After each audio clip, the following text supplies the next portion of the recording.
Welcome to a remote version of Enough. I'm Nicole Hawkinson. I'm Dee Dee Simmons. And we are really glad you're joining us today.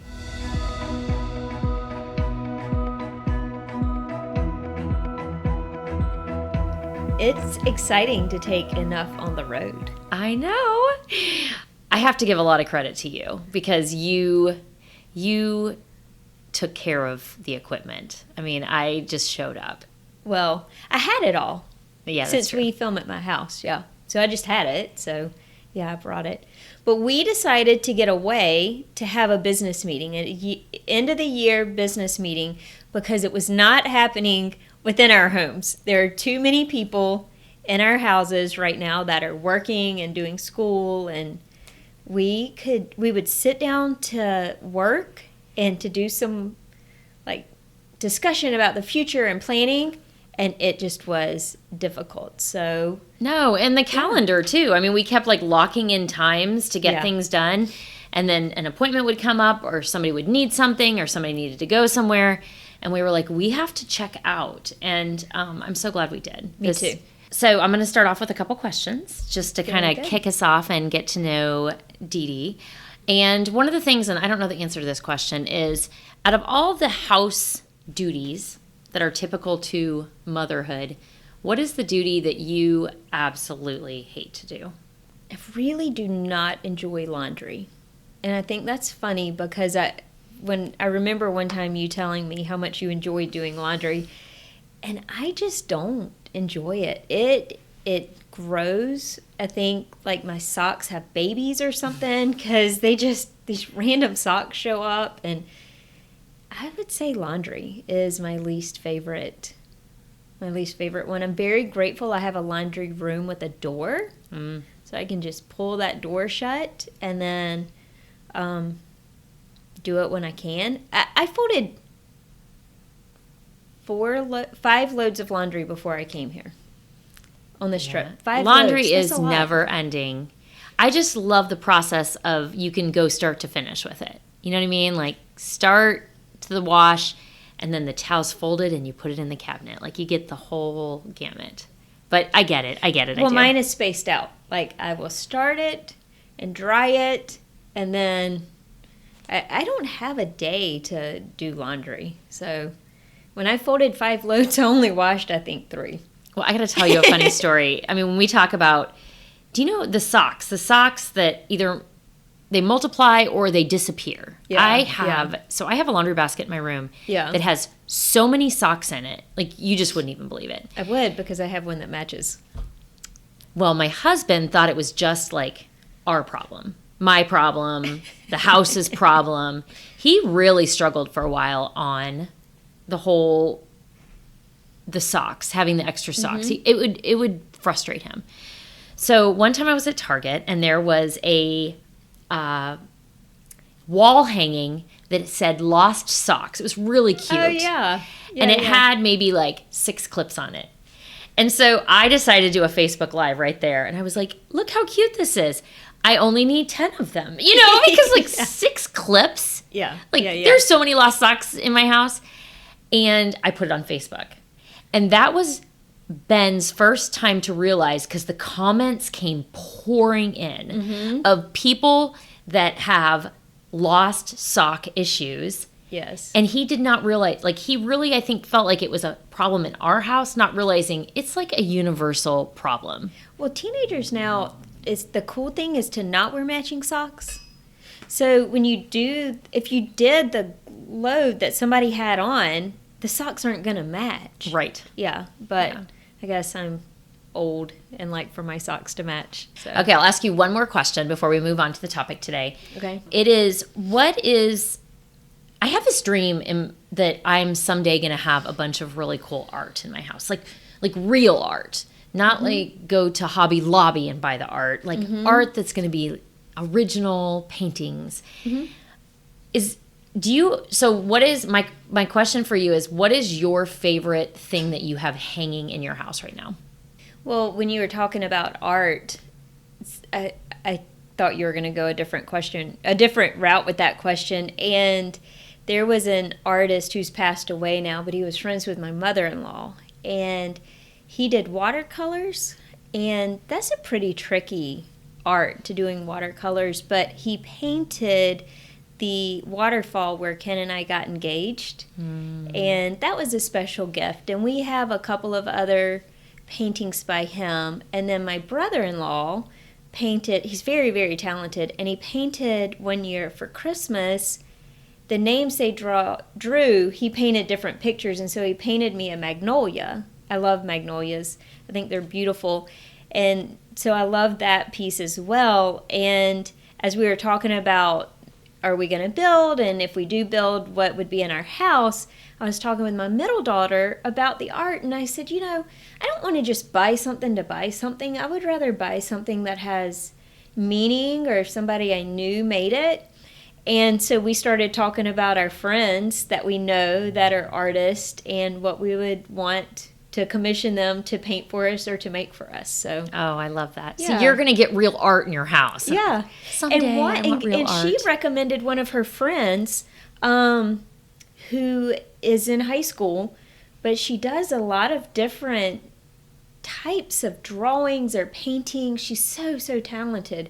And she said, you should get her to do a painting for you. And I said, I would love that. Like, it means something. It's special. That's awesome. So that is my favorite thing, probably hanging right now. Those Cool. things. All right. So I'm bringing the topic this week. And as I was thinking about what do we want to talk about, and I was thinking about the holidays and how they're going to look different this year, a fear of mine that was a fear for a long time, and I actually have not told Nicole that this was a fear of mine when we were talking about this topic, was I was afraid to be alone. I was afraid that one day I would just be all by myself in my house. Like, I thought maybe I won't ever get married, maybe I'm just going to be alone. And I started wondering, why was that a fear of mine, to be alone, to think I would be all by myself? And I think maybe other people have that fear, but coming up on this holiday season, I think a lot of people are going to be alone or feel alone. You can feel alone in a room full of people. Well, nobody's in a room full of people now, but even when you used to be able to be in a room full of people, you can still feel alone. And I thought this would be a really great topic for us to delve into, to talk about what can we do, how can we prepare ourselves for the holidays so that when those events that we're used to celebrating come, those days come and go, and it's not what we were used to, or like our hearts are just sad because we feel like we're alone. How do we celebrate that? How do we prepare ourselves to not have that emptiness, that sadness? And one of the things I thought about was the importance of purpose and gratitude. So having gratitude for what you currently have. What are your blessings? What are the opportunities in this moment? And then what could be your purpose during that time? Because if you stay in the head game that I'm all alone and by myself, or you're stewing in a heartbreak, which hurts, like, not ignoring that emotion, but how can we set ourselves up to still thrive during that time? Yeah, I mean, I think that you and I have talked about this before, so I think that you have a lot of great ideas. And my thought that first comes to mind is not ideas of how to make your days more purposeful. My first idea is stay off of social media. Mm-hmm. Like, I think social media, although we feel like we go to social media in order to feel more connected with people and to feel like we're a part of something, there's so many times it makes us feel more empty, longing, jealousy kicks in, So if you're in a position of, I talked to somebody not very long ago, and I heard the story of a conversation that was had, and they said, how are you handling the situation? He was like, well, frankly, I'm feeling jealous because I see other people, our family is staying during this season is staying more close knit, but yet through social media, they're seeing families that are not, that are out doing things and being with other people. And what they're feeling is jealous, which then creates a feeling of anger and then that feeling of loneliness. Yeah. Like you're all by yourself. You're in this, and then you feel like you're in it by yourself. Yeah, and you're not. When you open up about it, people start sharing how they're feeling the same thing. But I think what happens is we feel like we're the only ones when we're in that time. And so we don't want to talk to anybody. We feel like something's wrong with me, or I shouldn't feel like this, and there's like shame or guilt even. And because okay, I live in America and we have many blessings that people will never even consider having in their life, like, so then there's shame, like I shouldn't feel this way. But when you get in that place of just disappointment, and isn't that where lonely takes you? This doesn't feel like the way it's supposed to be. Right. So then you get in a place of a disappointment. I think that's where, we can talk about being intentional to not let ourselves go to that place. Because when we go to that place, then we're going to be hanging out with our disappointed self.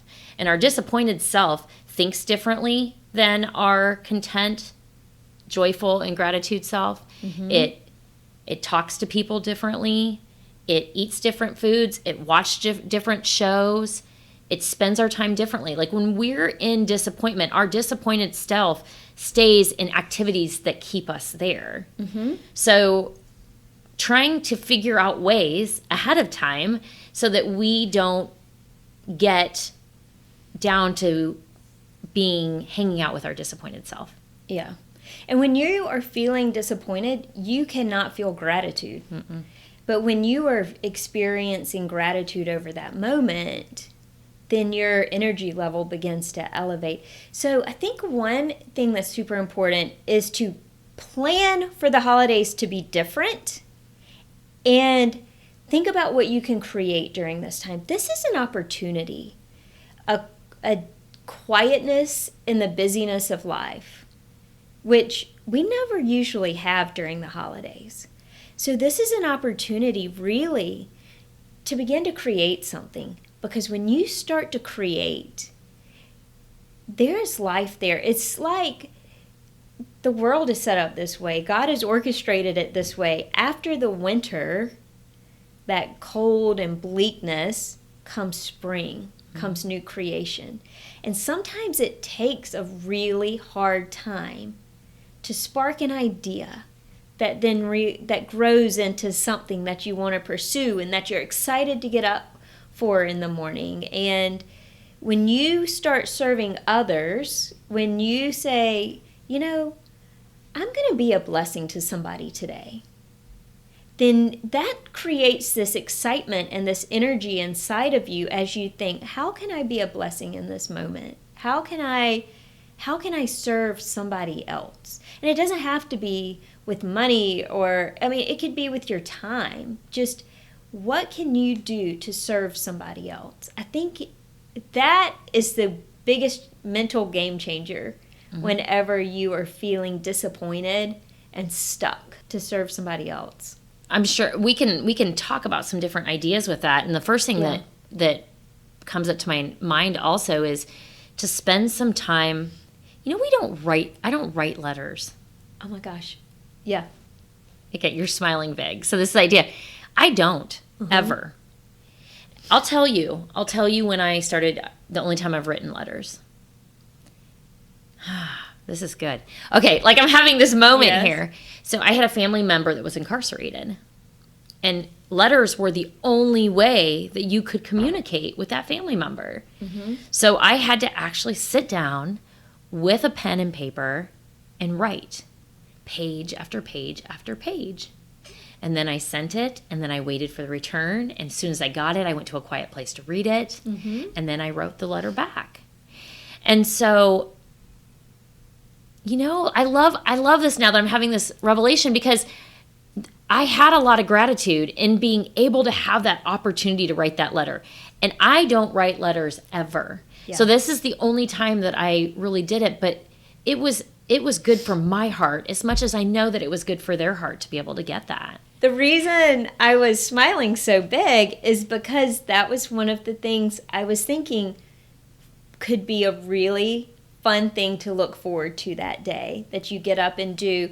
And this past Thanksgiving, I had intended to write a letter to each of my family members and send it. But things got super busy before Thanksgiving because we didn't spend Thanksgiving with Ken's family like we usually do. So I got up Thanksgiving morning and I went into my sunroom, and I didn't have time to message everybody because I had a ton of cooking to do, but just for ourselves. I didn't really have to cook all this, but I did. But you wanted to make it special. I wanted to. Yeah. But I sent messages to all of our parents and to my siblings and to Ken's sisters. And it was, I had so much joy in typing that. And even though it was a text, which is impersonal, how sweet would a letter be that you can hold and keep forever? Mm-hmm. And I thought that would be a lovely way to spend what could be a sad day, thinking about writing letters to people. Yeah, I agree. Yeah. Also, if you're into crafting, prepare to make something beautiful that day, whether it's painting or quilting or crocheting or whatever, and have a specific person in mind that you're going to give it to, that you're making this for that person, and have all the supplies, have it all ready. Don't start on it early so that day you can get up and you can do it. And if you are comfortable getting together with a person or two, reach out to other people that may be in your same situation and say, hey, would you want to come over for lunch or dinner or watch a movie or whatever you might enjoy doing together? And I think this message actually is so good, not just for somebody that is going to find themselves in a situation where they feel lonely, but also all of us probably could think of someone that we know is going to be lonely over the holidays. And for us to be intentional to love on them well because they are going to be by themselves. And like you said, I really love the point that you made, is that you could be, it doesn't mean you have to be all alone in your house. Mm-hmm. You could have 2 toddlers in your house and a teenager and a husband and still feel lonely. Yes. You know who those people are in your life. And this year, just this situation, people are feeling more lonely than ever. Mm-hmm. So for those of us that maybe this feeling doesn't resonate because you're not in that place, but yet then that means maybe this podcast is a call to action to make sure that you're reaching out to somebody that is going to be in that place. That's a great point. Dropping a special gift off at their doorstep. Yes. Yeah. Ding dong dash. A ding dong dash. We would like all of our listeners to do a ding dong dash. Yes. I've never heard that before. You haven't? No. I don't think I heard it for the first time. I'm doing a ding dong dash. It sounds wrong, but it's funny. That's funny. Yeah. But really, I mean, all of us, if we're not in one position, we absolutely are in another. Yes. So, yeah. Yeah, and the other thing, too, if you are feeling alone and a little bit lost, start thinking about what you're passionate about and connecting with other people who enjoy that. And maybe passionate's not the best word. Something you enjoy, a hobby that you enjoy. And start connecting with other people that do that. Like Nicole and I, we love to run in the woods, in the trails in the woods. And that is a place that we love to do it together. But if we were in a position where we had to run it alone, we would run it alone and enjoy it just as much, and it's fun to connect with other people. So we both connected with that group that runs in that park that we like to run in. And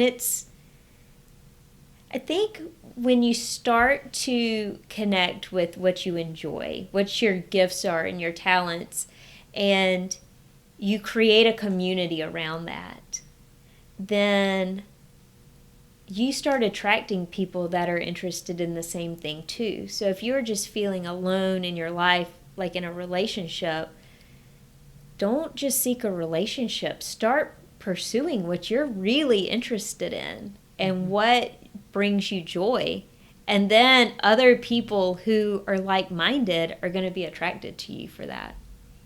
Yeah, I mean, there's book clubs, and they're online now, but I mean, you're still cracking a book or cracking the spine of a great book in order to. So that's a great point. So you could plan a Zoom event on Christmas Day if you wanted to, just to see your family.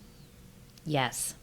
And we've done that several times with our family. Have you? Yeah, our Galesburg family. We've done Zooms. I mean, it's a little chaotic. Yeah. There's the young kids that want their face in the camera and wants to show off or whatever, but no, it's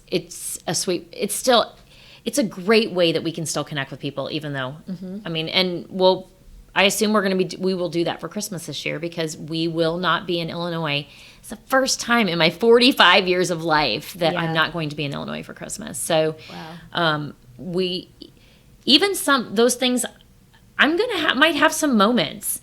I might have some moments that I feel lonely, because everything I've known, all the things that I loved there, Christmas Eve, I mean, everything about it, it's not going to be the same. So I'm going to have to make that happen this year. But you're right, I'm also going to have to think about it ahead of time. I'm going to have to plan ahead. I'm going to have to think about what I want it to look like and then make it happen. Because if I just wait till that day, right, and then try to make the most of it, it might not work out so well. It's probably going to come off flat. Because it's going to be comparing to what it was. And I'll hang out in a place of disappointment. Yes. But you can also get focused on creating something new. And in that creation, find energy and excitement, like you were talking about with the letters and how much you enjoyed getting that letter and writing the letter. And you can create something new and really find excitement around it. I love it. Thank you for joining us on this episode today. We hope that we left you with some excitement and some ideas on how to make this holiday extra special. And if you would like to connect with us on social media, listen to some more of our podcasts, or just learn about our coaching business, go to www.liveyourdesign.life. And if you found value in this episode, we would love for you to share this with somebody that might be facing some lonely times during the holidays and would benefit from listening. And when you send it, also, if you don't subscribe already, just subscribe, drop us a note. We'd love to hear from you and what you would like to hear us talk about next.